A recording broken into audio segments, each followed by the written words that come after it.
Oui, Monsieur le Président, dans le prolongement de ce que vient de dire notre collègue, oui, je vais faire court, dans le prolongement de ce que vient de dire notre collègue Flavie, moi je voudrais revenir sur les associations et sur le travail, associations à qui nous avions confié la gestion d'un certain nombre d'ENS et ces associations nous interpellent.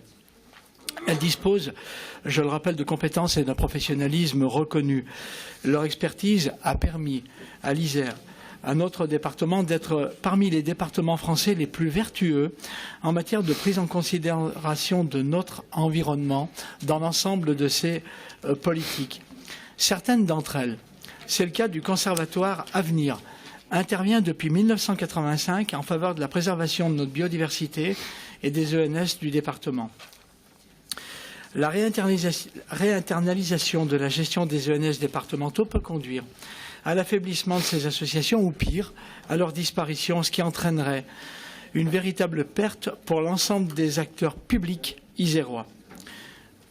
Concrètement, Fabien l'a dit, la mise en œuvre des actions décidées le 17 décembre dernier se traduit par le recrutement de 4 salariés, le renforcement de guides nature qui passe de 11 à 16 pour la période estivale, avec des séquences de travail rallongées de 8 semaines.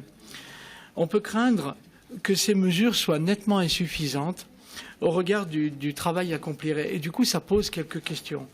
Est-ce qu'il s'agit d'une mesure définitivement arrêtée ou progressive, qui sera revue dans le temps?